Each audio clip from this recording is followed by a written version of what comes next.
And and we are live. Hey everyone, welcome to SVT Time. SVT Time Tuesday. It is a Tuesday, another Tuesday, and we're doing SVT Time here today. This is episode, I gotta look, episode 48. So as I always say, man, we'll keep on doing these until they throw us out. So Right.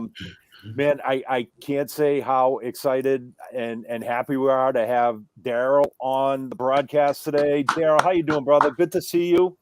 I'm great, man. Thanks so much for having me, man. I'm Oh, excited to do this. man, thank you so much for doing this. When I know you were busy, and I figured, you know what, I'm gonna shoot him. I'm gonna shoot him an email, and hopefully he's got some time. And when you came back, I was like, yes, it's Oh like yeah, it's in man. 2 weeks. I mean, hey, man. We have a Nah, we have a long-term relationship. yeah, thank you, thank you. You know, it's funny. I will say this real quick.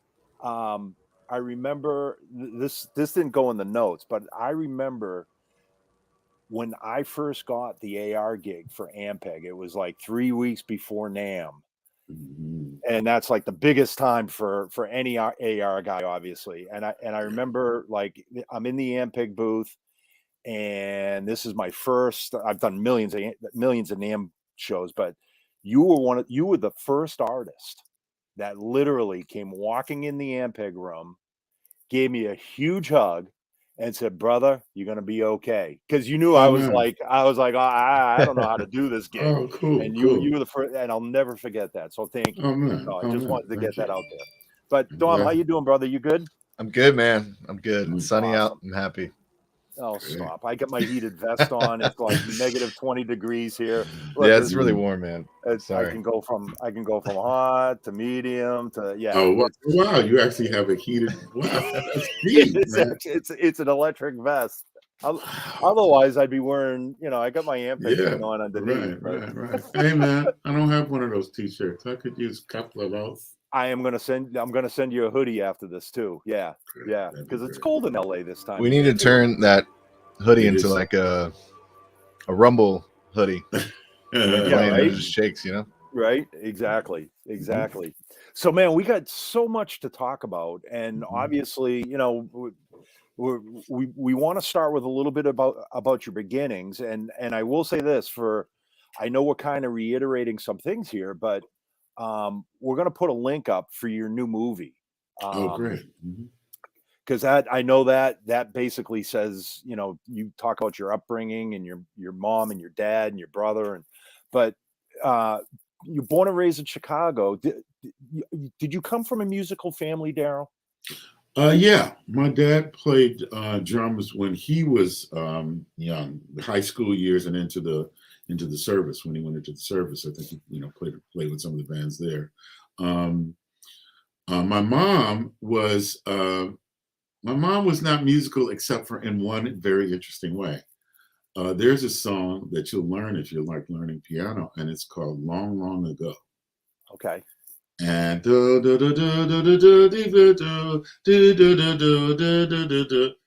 my mother can play the hell out of some long, long ago. It's the Really, only huh? song she knew on piano, Yeah, but yeah. she could, I mean, it was literally, it would go on, and she would stop and start again. And No kidding. so I did come from a musical family. In Yeah. fact, yeah, my mom was a great performer in addition to her wide range of song choice, Yep. Yep. Yeah. And know. obviously I'm sure her, I say this all the time. It's like some of the best musicians aren't necessarily musicians, they're just listeners, and Yes, they know more about exactly. music and who played on what, and Yeah. Yeah, and I yeah. get that's how your mom was too. Yeah, You no, got a lot of your absolutely. Yeah, yeah, yeah, yeah. Both my parents were very, very, astute, music lovers. yeah, You know, yeah. yeah. Mhm. Now, did you start off as a bass player originally? I actually started off using my very first instrument. My dad bought me a practice pad, a little practice pad. I think I was about 7 years old. He bought me a little practice pad and some smaller sticks. But before he would let me play that, he pulled out from under the bar this old, like, small xylophone that he had. Okay. And he said that he wanted me to understand notes and pitches and stuff like that, in addition to reading rhythm and stuff. So the xylophone was actually my Wow. very first Oh, instrument. wow. And Okay. I've been looking for one, like a small one like that, just to have around the house and just for the memory of it, Yeah, and that's to cool. use it if I, You who know, knows, I'd be willing to bet that Yamaha makes a little xylophone. Oh, really? Wow. We'll Oh, do a little bit of research after this Yeah. one. okay, man. That would be wonderful, man. Fair Oh, assumption. I'm going to be searching online as soon as Yeah, we finish we're, here. I'll be we're like, gonna oh. we're gonna have to talk to the band and orchestra guys about this Yeah. Yeah, one. no, man, no, wow, what a cool thing, man. That's Yeah, great. So yeah, that was, and then the practice pad, and then the many people know the story that I saw right. this friend playing in a talent show, and I Yep, decided that's going to be it. And I didn't know that it was bass. I just saw him playing a guitar, yep, and yep. when I asked him to teach me to play, he said, "You want to play lead guitar or bass guitar?" And I said, "What do you play?" Yeah, And he said bass, so that's how I ended up being a bass player. Wow. that is so cool. Yeah, and man, now it's so you started. Obviously, you started gigging around the Chicago area. Yeah, That what what was that like? Like that uh, time? oh, it was great, man. Always is a great music Yeah, scene in Chicago. The only problem with the music scene in Chicago is there's no record industry, or there's no, it's or Yeah. yeah, it pops up in places now. There are some great studios in Chicago, and there are a few, there are a few scenes and stuff like that. But in terms of Chess Records and Mercury and all of these different record companies that were around Chicago, in the 40s, 50s, and 60s, they had closed their doors by the time I was kind of coming out on the music scene. But there were still all these great musicians, great blues musicians, great jazz musicians, yeah, and I don't know, the thing about Chicago. I guess in a way it was kind of there was a bit of a paternal, and maternal, thing to it. So if I went to gigs and, say we were playing a wedding and I played the jazz stuff well, but I played too loud when I played with the vocalist, the older musicians would kind of, they would let you yep, know. yep. You got to hook that up. And if you went to a session and you didn't read well, then they would say, okay, that's something you got to like work on. So I really do feel like I'm the product of the Chicago music scene, Yeah. and that I'm very much standing on the shoulders of a lot of great musicians. And it seems like it was more of a mentoring. You're playing up to the people that you're playing with versus you know it's like you go out on some gigs and guys just beat you down on the gig too. Yeah, yeah, So and I don't know. I imagine that happens in Chicago too. But for some reason, I don't know. Maybe people saw a little promise in me and decided that, okay, we're gonna make sure that he knows what he should know. yeah, And I got different things from different people. So sure, sure. but just the scene and also, man, just the desire. There's a little bit of Second City, um, Okay. uh, uh, you know, you know, Second Cityism, as far as that, because we always a friend of mine, I mentioned him in the movie. In fact, there's a small quick shot of him in the movie, Lance Dewberry. We he would always, we'd be hanging out jamming and stuff, and he'd say, "Man, you got to get your act together. There's monsters on the coast. There's monsters on the coast." And so we would be trying to have our act together so that if we when we did, or hopefully when we made our way to the coast, we could hang. Yeah, Yeah. yeah, yep. And two completely different coasts too, Yeah, obviously. no, New exactly. York Yeah, and LA. Yep, yeah, yep. yeah.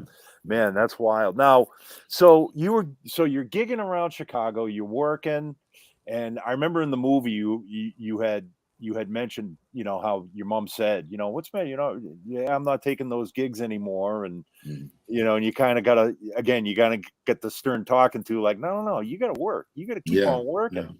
yeah, yeah, So yeah. you're gigging around Chicago and you get a call from Miles Davis Mhm. from obviously through his nephew Vince. Can Right. you tell us about that? And Well, I'm going to ask you to do your Miles impersonation too. no, it's just one of those. It's one of those things, man, where Vince Wilburn Jr. And we were playing around the scene in Chicago. We were not always on the same gigs, but we played a lot around town. Sure. And I was pretty young then. I was probably, you know, 16, 17 years old. And Wow. so he picked me up sometime, and we'd load my amp in the car, and we'd go and do a gig, and then we'd come back and sit in front of my house and just talk about Miles for like, listen sometime to stuff and just dream about playing with him. So Vince left and went to Japan with Miles, kind of as Miles' personal assistant. Okay. And when he came back, he, I figured he was calling me because he was back, Yeah. And I was like, yo, man, how was Japan? He's like, oh, it's great, da da da da da. And then he said, so listen, man, Miles wants to hear you play with the phone. And of course, incredulous, like, quit playing around. He says, no, man, I'm serious. Miles wants to hear you play with the phone. And it's deep, man, because 9 months before that, I had seen Miles at the Petrillo Band show at the Jazz Fest, the Lakefront Jazz Festival in Chicago. And it was one of those things where you were watching somebody play. Marcus was on the gig at the time, Marcus Miller. And, musicians, you tend to put yourself on stage and you say to yourself, could I do that? Sure. Could I not do that? Or he's doing that better than I can, but that part I could, Yeah. I think most musicians are pretty honest with themselves in that situation. But it was then that it kind of occurred to me, like, I could do that. I really felt deeply, and I actually got kind of emotional at that gig, thinking to myself, man, I really feel like I could do that, Yep. And so then here's this call from Vince. Wow. And anyway, to make a long story short, I'm looking around the house. I can't find my bass because practicing, I'm really embarrassed to say that my bass was in the trunk of my mother's car, but that's the truth, as I told you, I hadn't been taking gigs for a few weeks. And some night I went out to jam with somebody and left the bass in the trunk of her car, which is completely ridiculous. But yeah, so I go back to the phone and I'm like, Vince, hold on. I realized where it was. I said, hold on, and he says, no, man, you hold on. And the next sound I hear, is, Darryl,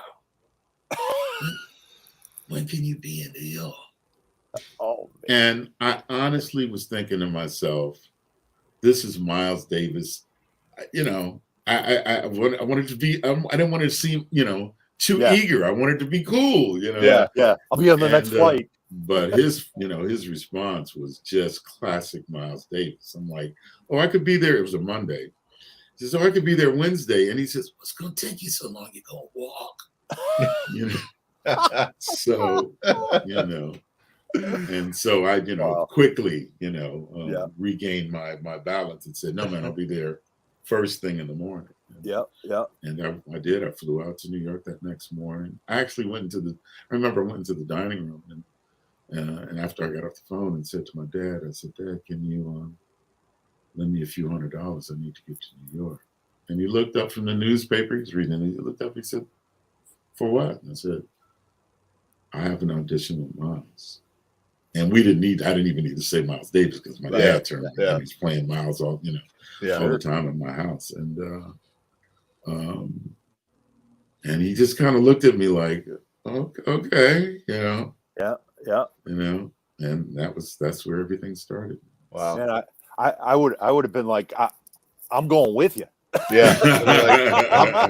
Hop in the car. We're driving right now. Hop in the car. We're going. Right. Yeah. Man, what an experience that. I mean, that, for any musician, 90%. I can't even put a percentage up, but like any musician that we talk to, it's like, who's the one cat that you've always wanted?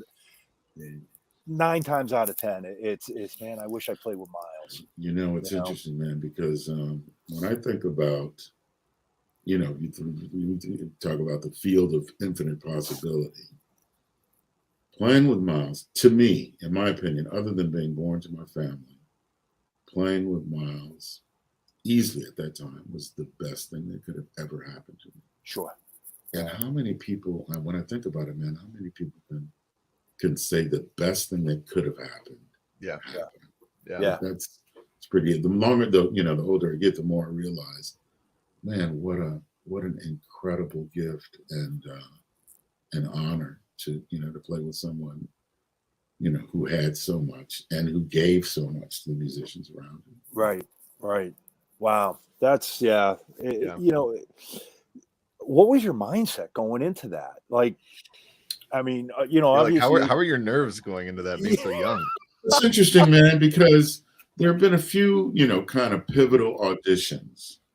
I auditioned for the Stones and for Janet Jackson okay. one Monday and then the next Monday, and I don't really remember which was which.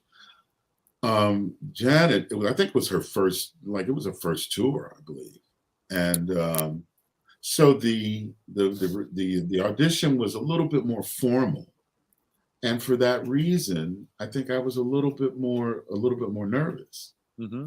Miles' audition, I show up at an apartment.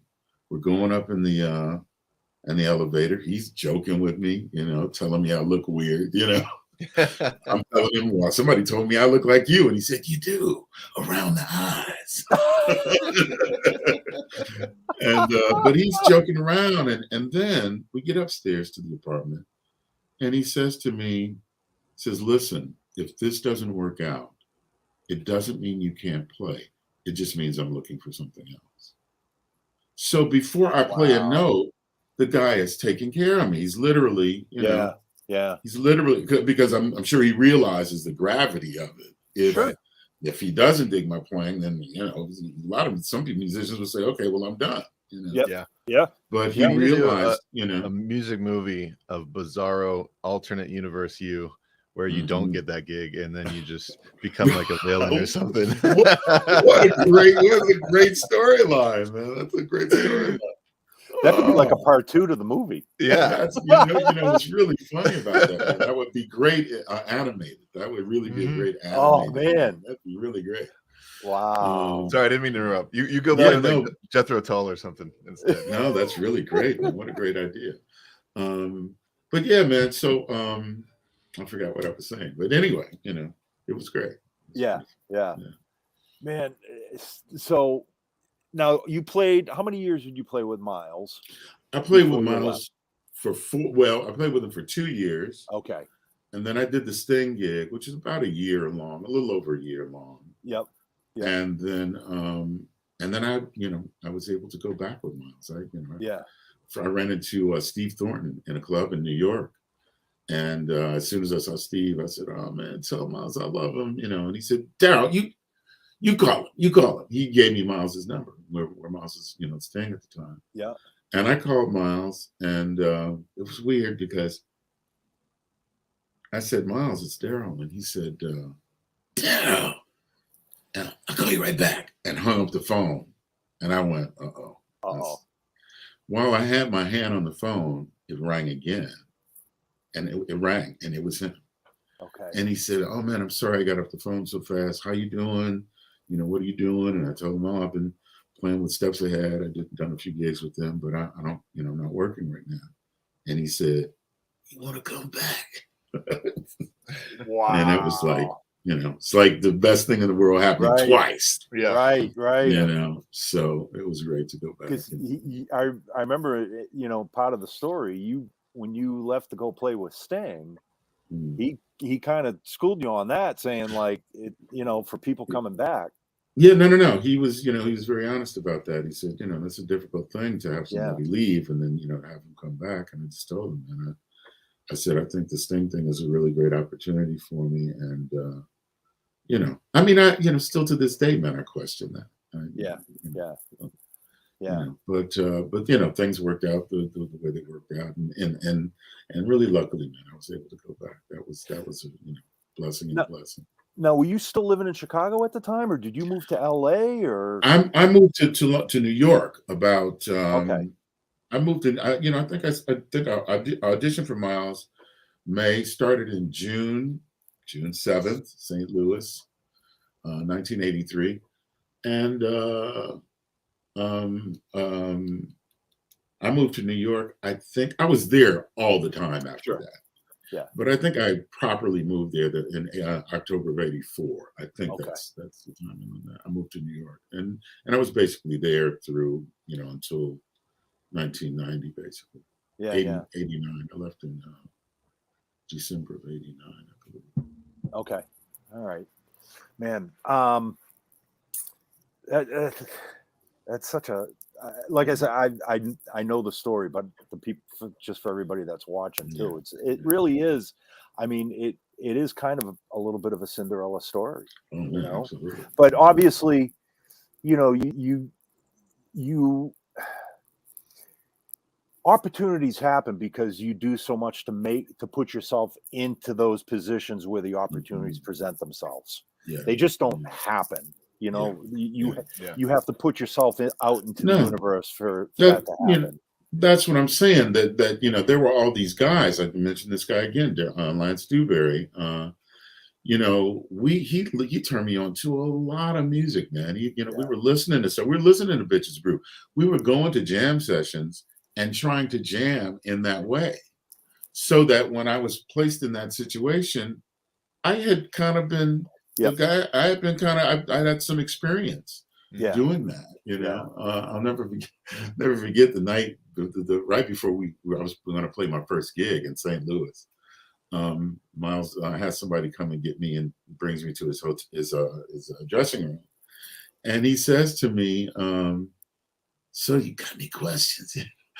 And I'm like, you know, I said no, and I remember he kind of chuckled, you know.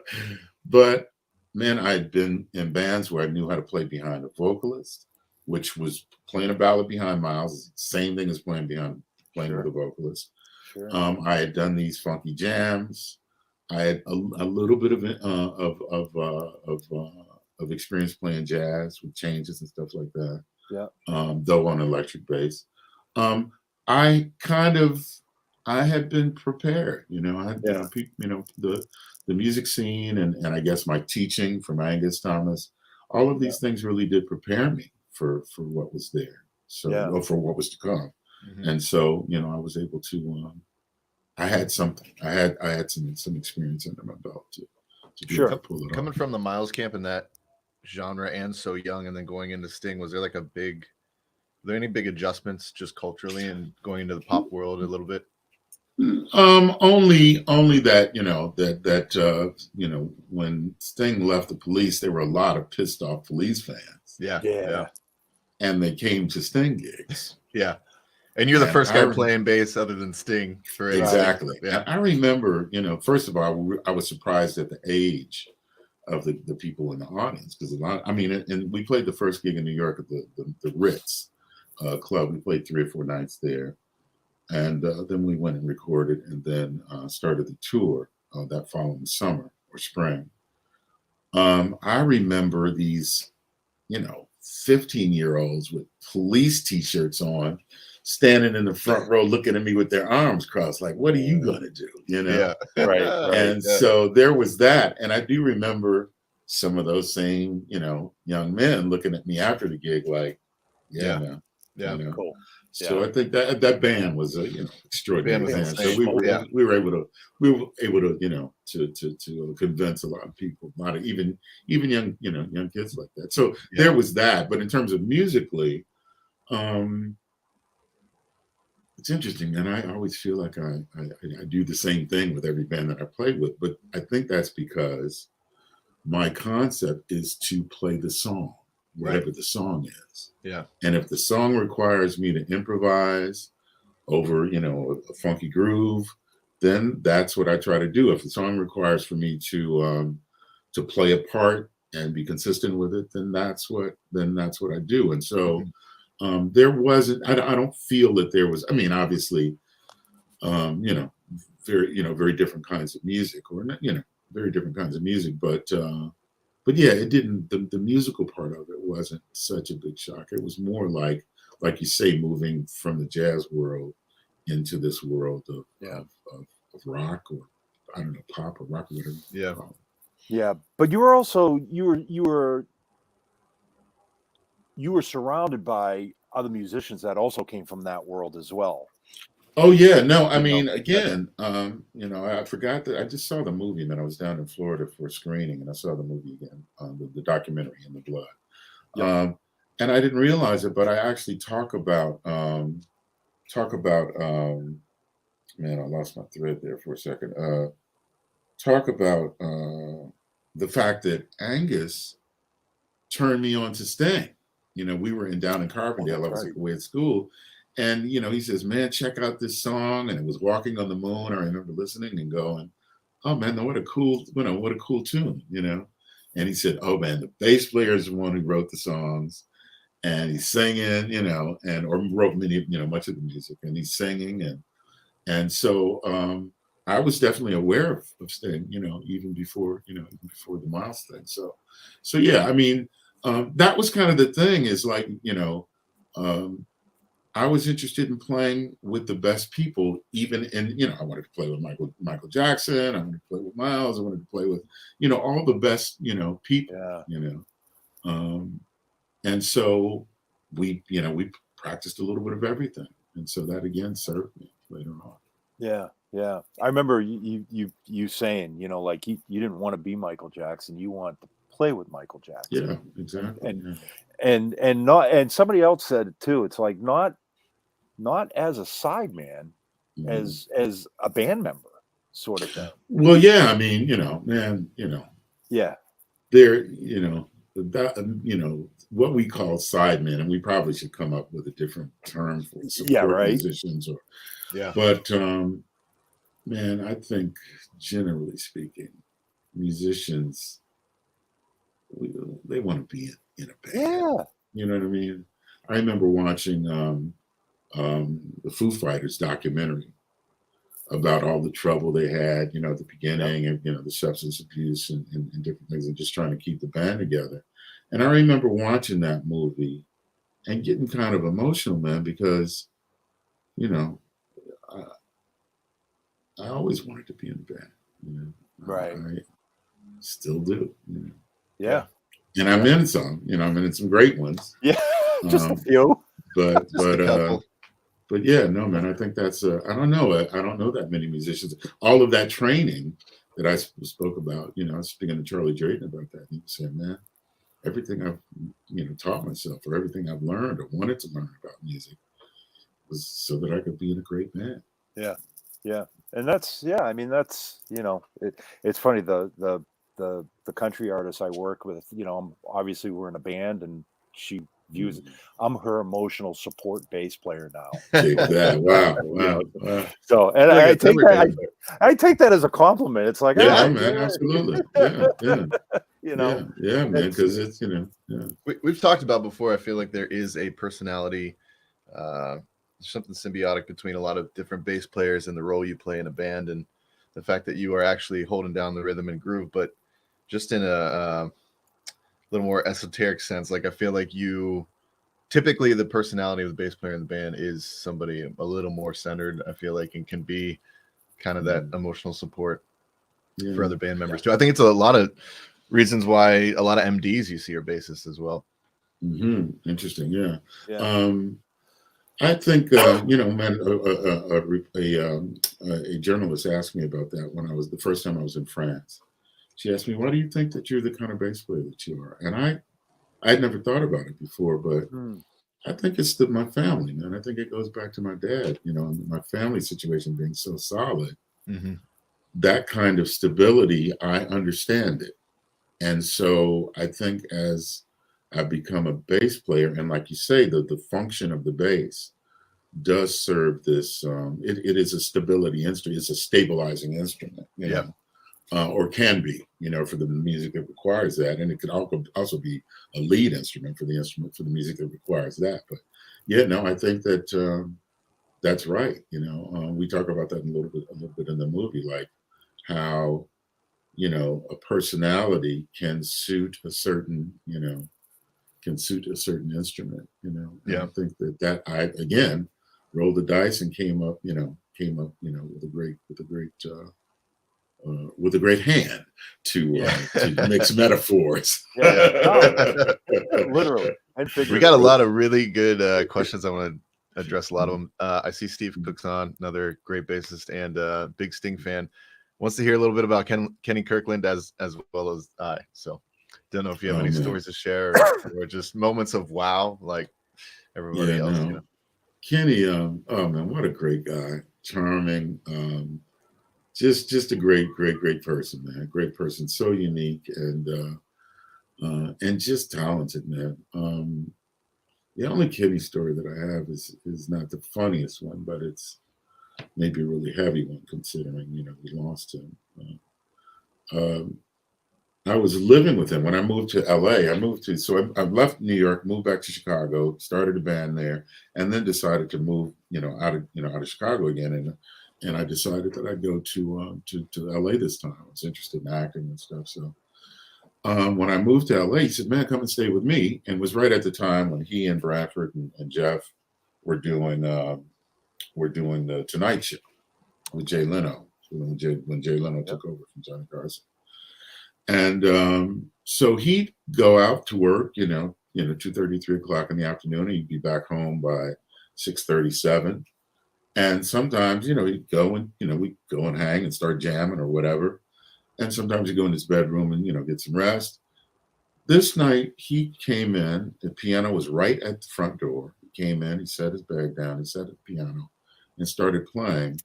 And I had what could only be described as the most amazing solo Kenny Kirkland performance, because he played classical music, he played some songs, some salsa, some Juan Cole. He played jazz tunes, he played ballads. He just like from about 7 until midnight. Wow. He literally did not leave the piano. And I'm sitting there just watching and listening. And after he got up, I said to him, "Man, do you know?" And he said, "Do I know what?" I said, "Do you know how just uniquely gifted you are?" And he said, "Darryl, in the last few years, I started to realize that my gift is really special." And it wasn't boastful at all. Yeah. It was just him, the realization and that what he had was just incredibly unique. Wow. So few musicians have the breadth of ability that he had. Kenny was badass on a mini moog. He was badass on an organ, on a piano, you name it. Yeah. And so that's that's one of the things that I remember most about him. Very generous cat, man. He wouldn't let me pay rent. I kept trying to find apartments and couldn't. And he's like, "Yo, man, you're cool here until you find what you're comfortable in." Yeah. And so it was great. Wow. And for some reason, man, Jeff lived in the duplex right next door. It was dual duplex. And we would play, man, all times of night, and the neighbors never complained. Right. That's a blessing. It's like they gave us a music. They gave like the Kenny Kirkland had the musician pass in the neighborhood where nobody would 3, 4 o'clock in the morning. We're in there, swinging out or whatever, and nobody ever complained. It was the coolest situation. Wow. I don't. Yeah. How? I mean, I can't say I've had the same experience. I'm seeing you. This is like, yeah, hey, we've got Kenny Kirkland living next door. We're gonna complain because he's, his yeah, but 3 o'clock in the dude, I'd be 3 o'clock in the morning is. I'd be out there with lawn chairs. No, they loved it. They loved That's it. awesome. They loved it. They were What a great story. Incredible. Yeah. What a great story. Wow. Yeah. Man. Thank you for sharing that. Yeah. We got another one from Lewis Emery asking about the influence that Jamerson had on you. My Jamerson influence was very, very indirect. Until very, very recently, man, I've not really tried to learn an exact bass line that Jamerson played. But before I became a bass player, I loved to dance, Loved to dance to James Brown songs, loved to dance to Motown. And so I think my James Jamerson influence comes from before I was a bass player. Yeah. Because I didn't realize it until I got out on the scene in New York. And when I would hear a drummer go, that famous fill that's on so many Motown records and so many records, I would go, oh, it was almost like it primed me to play in this certain kind of way. And I can't imagine that that's anything but me that Jamerson thing just kind of being in my DNA a little bit. Yeah. From me kind of growing up with that music around me. Yeah. It just kind of got ingrained into your Right. Exactly. DNA. Yeah. Exactly. You know. Yeah. Yeah. Yeah. Yeah. But Wow. I mean, it's definitely, and you know, I mean, I don't know that my playing is exactly like his, but when somebody calls the tune that requires that kind of thing, it seems very natural to me. I don't go to something that I've learned. Mhm. I just play from what I hear, you know. Yeah. And I think that it goes back to me hearing that stuff when I was very young. Yeah, just kind of I kind of have a theory on that. It's almost, I call it like the cuckoo clock syndrome, where, you know, you grow up. I use this example. I grew up in my grandmother's house. She had a cuckoo clock, but you never heard it. The only time you heard it was when somebody else came over the house and said, "Man, doesn't that drive you crazy?" Yeah, right. And it's like I don't even hear it. So and it's kind of the same thing. You grow up listening to a certain style of music or whatever. You know, it's kind of like your parents yelling at you all the time. Eventually, right. You just don't hear it. Right. Yeah, exactly. But I call it the cuckoo clock syndrome. But we kind of did the same thing. In my house, it was Greek music.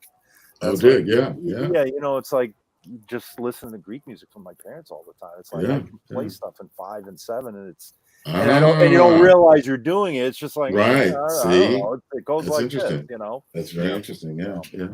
Anyways, so what? After all this, the Stones gig comes up.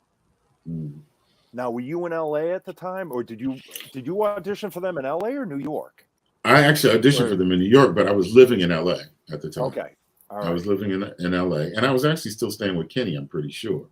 Okay. And because I think that would have been before I found an apartment. So yeah, I was staying with Kenny. I get this call. It's like I'm starting to hear rumblings that something's going to happen, and I get a call from a friend of mine, Sandy Tarano. I was just with him in Florida. He was a musician who was around Florida at the time, and he was hanging out with the guys who eventually became Average White Band. Okay. So those guys, he was like in that music scene, a band called Night Flight. Also, it's his band. He calls me and he says, "Hey man, Bill Wyman is leaving the Stones." And I'm like, yeah, but he's been talking about that. I mean, I felt like, and I don't know if this is true or not, but I always felt like Bill Wyman had been leaving the Stones for years and had never done it, Right. Yeah. So that's what I said to him. And he said, "No, man, I think it's real this time."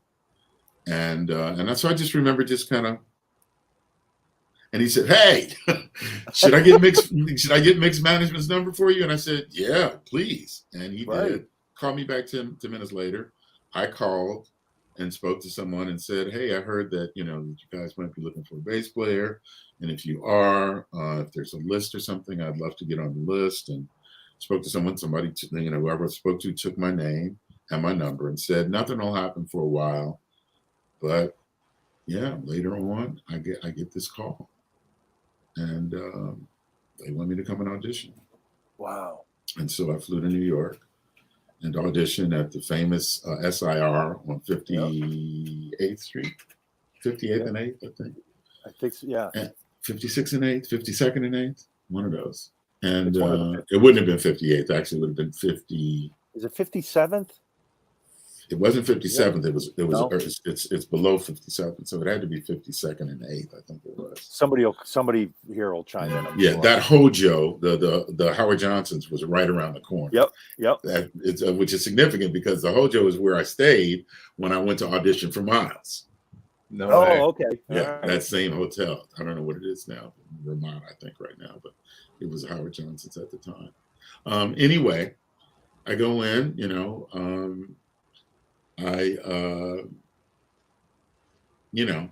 was Charlie Drayton, we're really good friends at the time. He said, "So what are you auditioning on? What kind of bass are you using?" And I was like, "Well, I'm gonna take my Sadowski," and he's like, "Man, right in the locker there in SIR is my old P bass. Take my P bass, you auditioning for the Stones, Yeah. did play. I ended up playing the Sadowski with the Stones for that first year, I think. But and it worked fine. But he was right. It was a better fit. So I just went in, and I started playing. Started just to get a sound. I started playing Lick and Stick, the James Brown tune. Yep. And then they started joining in. I was actually just trying to get a sound, but so that we jammed on that. And then we played through a bunch of, their more popular songs. And and I just remember the response from Charlie. It seems like to me at some point when we stopped, he kind of stood up and kind of started pacing a little bit. And I thought, well, that may be that. It looks like a good sign to me, Either that or it's a bad sign. It's a bad sign. Yeah, one of the two. But I really felt like, man, if it felt as good to them as it felt to me, because it felt good playing. It felt good playing with all of them that day. I thought if it felt as good to them as it felt to me, I'll hear more. And they did call me back. That was in May of 90. That was in May of 93. Okay. I auditioned again in October of 93. Wow. Okay. And I started recording Voodoo Lounge with them in November of 93. So I got the gig, You got the gig, and now you're in the studio recording with the Stones. Yeah, exactly. Not like we're going on the road. Right. We're going to the studio. Yeah, right. Yeah, exactly. Wow. That's a long wait too for something that exciting. Do you have any idea who else auditioned at that time in the first auditions? Oh man, all of the, Hutchinson. I'm pretty sure, and you have to, check the records. But I'm pretty sure Hutch Hutchinson auditioned, could have easily got the gig. Yep. Joey Spampanato could have easily got the gig. Yeah. Darryl Johnson from the Neville Brothers could have easily gotten the gig. Yep. I mean, those are the few that I know about. Yeah, I'm going to see Hutch this weekend. I'm going to bug him about it. Yeah. Oh no, he landed well. Oh yeah, he's doing all right. You know what I'm saying? He landed well. Absolutely. He's got, great. He just got a Grammy or Bonnie got the Grammy. Exactly. He got a Grammy. He's been with Bonnie forever. He's been her man forever. Yep. No. Oh man, it's funny because I remember at the time, I was living in LA. Mm-hmm. And I was going on my own auditions as well. But I remember hearing that kind of the same rumblings, like, hey, Stones are looking for a bass player. And at that time, my good friend, Timmy Bogert from Beck Bogert and Appice, we were all teachers at MI at that time. And everybody was like, Timmy, you should go do this gig. Yeah. You should go audition. Right. And, and he, he was kind of at that point in his career, he's like, I'm done. I'm here teaching, and So, but man, I remember that time. Like, same thing. It was kind of like, well, Bill Wyman's leaving the Stones, and it was kind of the same conversation. It's like, you've been leaving the Stones for the last 15 years or so. Yeah. And as they say, the rest is kind of history at that point. Yeah. Absolutely. The rhetorical question, and you can tell me to piss off after this or not, but what's it like playing with the Rolling Stones? It's funny. Playing bass for the Stones in stadiums. Yeah. Come on. The way that's not the first time someone has asked me that question, and the best way for me to answer it is, it's as great as you imagine it. Okay, fair enough. It's literally you walk out on stage, and I've played over the years, even before then. I joined that band, started playing with them. I played in front of a lot of big audiences, but it's pretty cool, man, to walk out on stage and there's 60 or 80 or 100,000 people in the audience that know the songs, that are excited to be there, that it's gonna be an experience.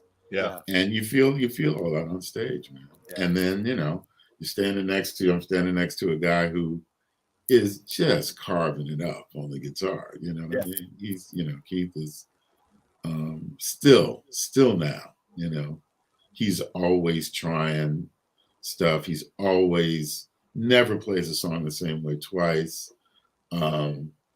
Just great. Everybody's in really great form now. Yeah. Ronnie's playing beautifully. Always some, I listen to Ronnie's. Like, what are you, record ready, Ronnie? Every solo I hear from you sounds like it's on a record. Right. Just really, the beginning, middle, and end, and Mick, of course, is and Charlie. It was incredible playing with Charlie. Yeah. Just, I can imagine. Like the ultimate timekeeper. Yeah, man, just great. Just great.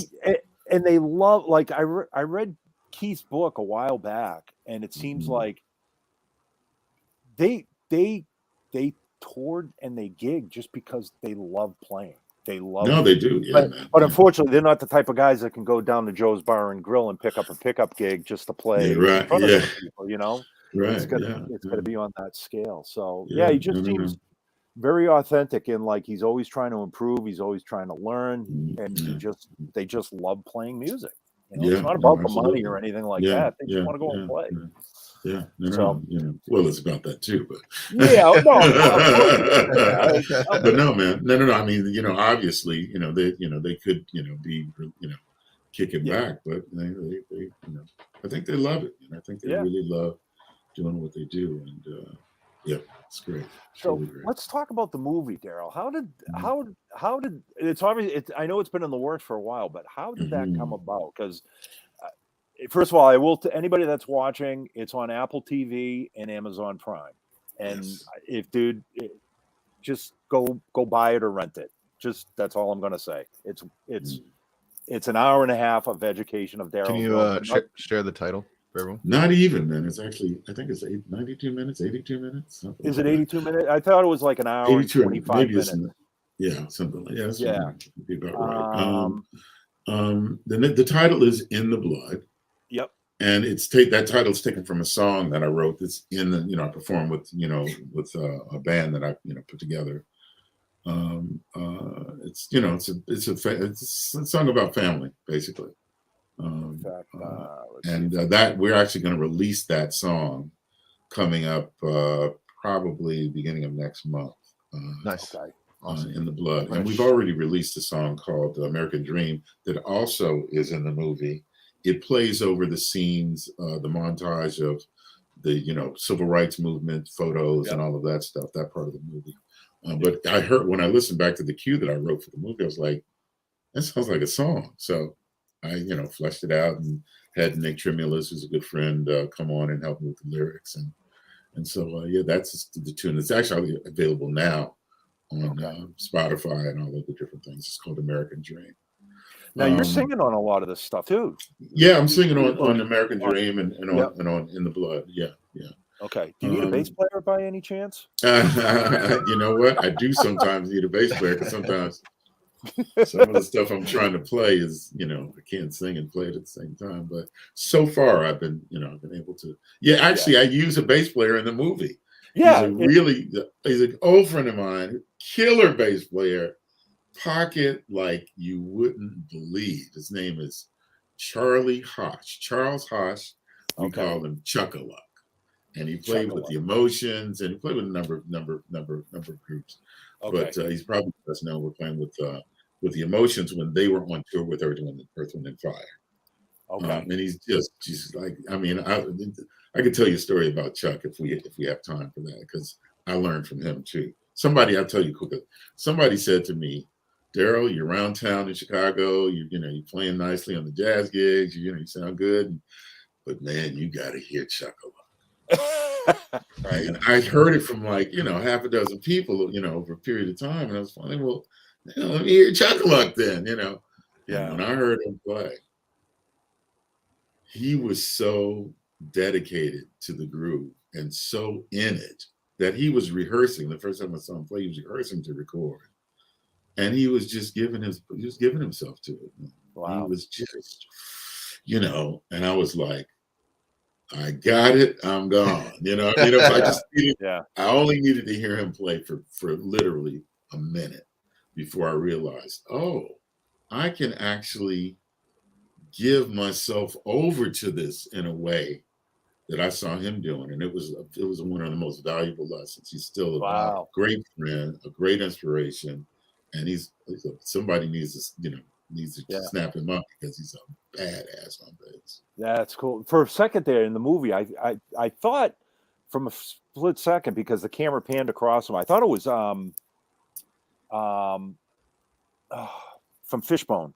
No, man, no, Yeah. that's Okay. that's That's Chuckle Chuck. Okay. Luck. Everybody All get right. hip to Chuckle Luck because All he's right. something All else. right. Boy. Something That's else. cool. Yeah. Mhm. Yeah.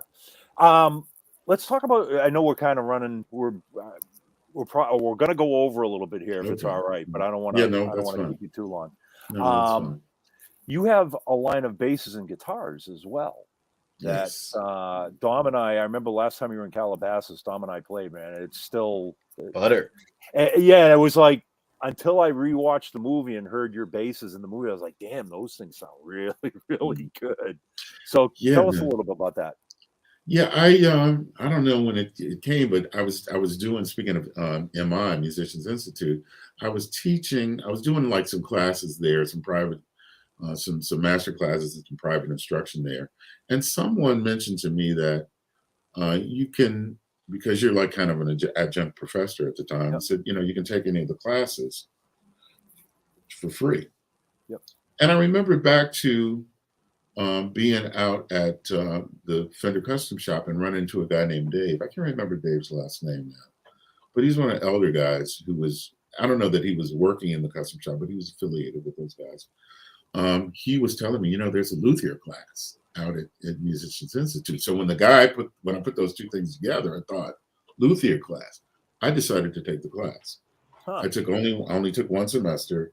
I didn't even finish because I got called to go out on the road, Yep. But I did come back in town just in time to finish my project bass, the one is, you make one instrument a semester.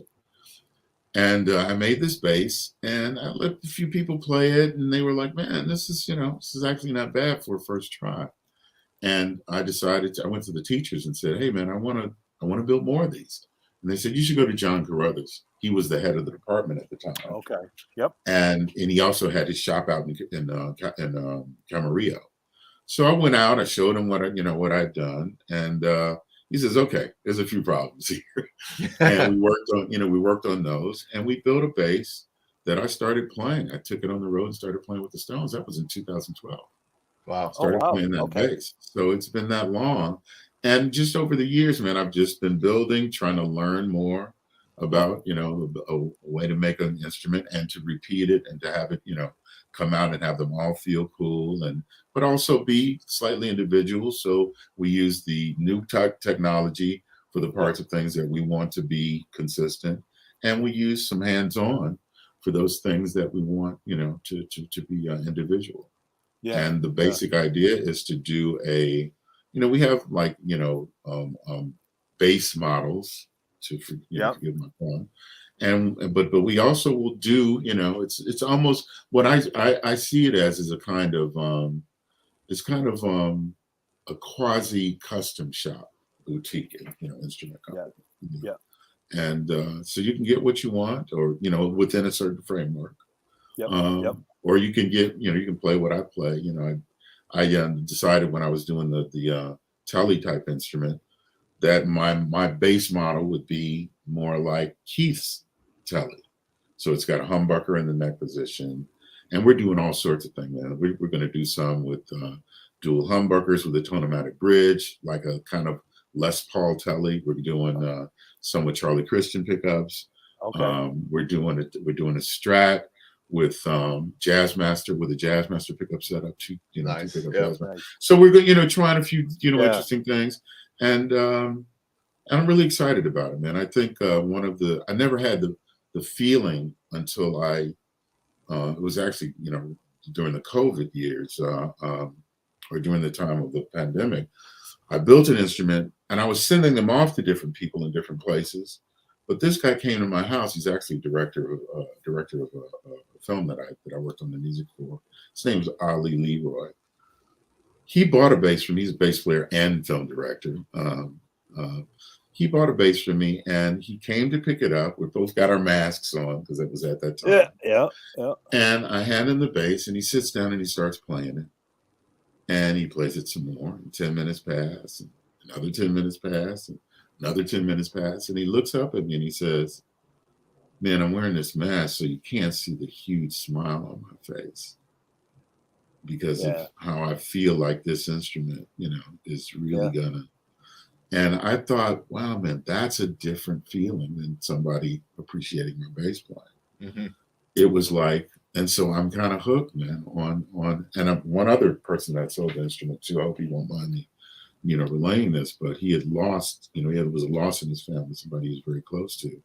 And he said, man, I was walking around when he received the instrument, and he wrote me a note when he got it and played it. And he said, man, I was really walking around for the last, few weeks, in a pretty deep, funk. And he said, when the bass arrived and I opened the case, he said, before I even played it, I realized this is going to bring me back. Wow. And I thought, I want to build instruments that, and if I can build a bunch of them, man, then I will. If I can only build a few of them, I think it'll be great to have something out in the world that's got my father's name on it, Jones, and that they be great instruments, that they be instruments that people feel good about. That's what I'm interested in. Yeah. And inspires people to play. Exactly. That's just it. You inspire people to create, that's the old saying, you teach a man to fish versus giving him a fish, sort of thing. Yeah. Exactly. Absolutely. That's cool. Okay, so we've come to this portion of the show. Oh, my favorite part. My favorite part. And you don't even know what it is yet. It's the same 10 questions as the last time. Yeah, so we do this thing now. It's 10 rapid fire questions that I fire off. Okay. And you gotta give us your like a lickety split. We're still trying to come up with a catchy name for it. But anyways, so I'll give you the 10 questions and you answer as quick as you can. All right. Okay. Ready to go? Let's do it. All right. P-bass or jazz bass? Both. That's not fair. Passive or P&J. active? Passive or active? Passive. Okay. B15 SVT or Pro Series? SVT. Okay. Cable or wireless? Wireless. Okay. You gotta have some show with your business. Yeah, right. So show business. This is subjective, but pick or fingers. I do so much of both, but I guess I would have to say fingers. Hey, I never it doesn't even feel right. I never said these were good questions. I just said they're questions. I was fingers. I started with fingers. Actually, I started with my thumb. I am the floor wedges. Thumb. I like thumb. Thumb's the best. Which ones? In-ears or floor wedges? Both. Okay. I use both. I actually I was going to say, right? In the Stones, I know you do. I use both. Pedals or no pedals? Pedals. Okay. Travel related, window or aisle? Aisle. Got it. I don't want to climbing over people. I know. High bunk or low bunk? Low bunk. Okay. And last one is black with white piping or silver and blue anniversary? We're talking cosmetics and Ampeg cosmetics. Black with white piping or the blue and silver anniversary. Blue and silver, baby. All the way. All right. That's what I'm saying. Yeah. That's cool. That seems to be the consensus. So that's cool look. Like I said, what happened to the saucer knobs? I'm just thinking about that for the first time. What's happening with that? You know what? You're not the first one that's asked that. And it's pretty much it comes down to machining, trying to find something that can do them. Yeah. But saucer knobs. Yeah. Here's one thing that you guys probably don't know is Ampeg use those same saucer knobs. They're the same saucer knobs that were on the original Music Man Stingrays, like very first Music Man Stingrays. Yeah, I'm talking like on a B15. Those Yep, on an SVT too. And you know who taught? You know who taught me that, Darryl, was Dan Lakin. Oh, really? Wow. Okay. Yeah, because Dan called me up a while back, and he was looking for the original saucer knobs for one of his basses that he was working on. Oh, I see. And he says, I called you because it's the same knobs that were used on the early B15s and SVT. Yeah. You know Yeah, what, man? To so- be honest with you, I can't even remember quite what they look like, but I do remember the SVT that I used with Miles, which was Okay. I think it was Jocko's, or it was Big Mark's. What is Mark's last name? He's gonna be pissed I didn't remember his last name, but he was my tech when I was playing with Miles. Okay, so you used an SVT with Miles. An SVT with hard key replacement speakers. Before Larry had moved into cabinets, he was just doing speakers at the time. That might have been Jocko's cab. Yeah, I think it was Jocko's cab. Yeah. In fact, I still bust whenever I see Larry about that. You know, the Bostonian and the New Yorker going head to head talking about bass heads. It's like, wait a second. I was like, wait a second. Didn't your first cabinet was an SVT cab loaded with your aluminum you're right. speakers? So knock that off. Right. That's right. That's right. You know, that's funny. I've been thinking about actually doing a rig like that. Okay. You know who you can call. Yeah, man. Yeah. In white too. In white, yes. Yeah. Dom, we owe Darryl a white SVT, by the way. So I will take it. We will get that. Let's make two at least. Two yeah, or three. right. I'll right. take one. Man, Darryl, I cannot thank you enough for coming on the show and just getting the chance to hang, because I know it's been a while. It's been I think the last time I saw you was at NAMM with Dom. Yeah. That was the NAMM before COVID shut everything down. Was that January 2020 or 2019? No, I think we did the shoot. For the 50th. We did do. Oh, that's right. Yeah. But that still was like a year ago, at least.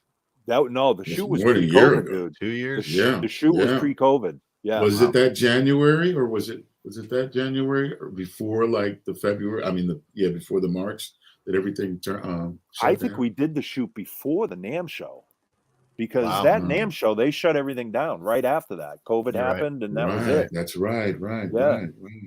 Or you know what? It might have been right after NAMM, because I think I came to LA. Right, I was doing something out. I was doing a European thing with Ampeg and Yamaha, and I think I came to LA right after that. So it was right around that time, though. But yeah, man, good to see you. Good to see both you guys, man.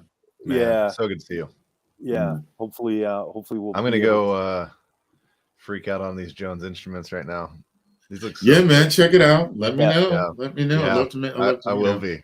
Well, I remember last time when you had them in Calabasas, it's like we didn't want you to leave with them. No, man. Just leave those right there. Yeah, right. No, and I had hardly any. I didn't have any instruments at that time. So right. But we're working on it, man. We're working on it. We're gonna, we're about to go mainstream. Yeah, awesome. And like I said, man, if you watch the video, you get a good feel for what these basses sound like and what they look like. And I mean, Dom and I have played them firsthand, and they're just they're amazing. We got to do something more, man. I'd love to do something more with. Absolutely. Are you coming out to the? You going to be on the East Coast anytime soon? Do you think? Or no plans to be on the East Coast until. Yeah, probably not until March. I think I'm in Nashville. Actually, are there any projects you're working on that you can let us know about or talk about? Other than, there's a few things. There is, I did a record with Keith Carlock, Bill Evans, and Robin Ford. That record was released a few months ago, I guess. We're going to do a run at the Blue Note in Tokyo. Okay. That's in mid-April. In March, I'm playing at the Brooklyn Bowl in Nashville with Bill Evans and Keith Carlock. I don't know who else is on that gig, but I think Billy Gibbons is on that gig, and somebody else is on that gig. But it's a for charity for musicians, something like Music Cares or something like that. Okay. So that's coming up in mid-March. And I've got my two singles, man. I got the one that I released in October, American Dream. Please check that out on Spotify, and be on the lookout for In the Blood, the title song from the documentary. Cool. It should be around in about 30 days or so. Okay, right on. Is that album with Keith Carlick out? You said? Or is That album is out. Oh man, what's the name of it? I'll have to post. I can hear Haji in the background Typing. right now, frantically trying to find it. Haji's the one. Haji's actually been posting all these links and everything. So thank you, Haji, cool. for doing that. Yeah. Appreciate it. So right on. Well, man, again, I can't thank you enough. Hopefully, we'll be able to see each other soon in person. Absolutely. I hope so, man. I hope so. And man, everybody watching, thank you so much for joining in. What can I say? Aaron, thank you in the background for putting this all together, and of course Haji for throwing all the links up for us here, and my lovely co-host Tom for having my back every time. Every time he gives me a heart attack, he's like, "I'll be there in 5 minutes," because obviously we come from meetings to go to do this. Yeah, right. So like, yeah, I do. I'll be looking at the clock going, You're like, we got 3 minutes. I'm like, yeah, where are you? Yeah, right. So. Right. Anyway, man, thank you so much, and we'll see everybody in 2 weeks. I think we've got Zach Rippey. We had to reschedule him a few times, but studio producer. This is going to be a sweet talk. We're going to talk mostly about the SVT suite. So, thank you guys so much, and we'll catch you on the next one. All right, man. All right. Thank you.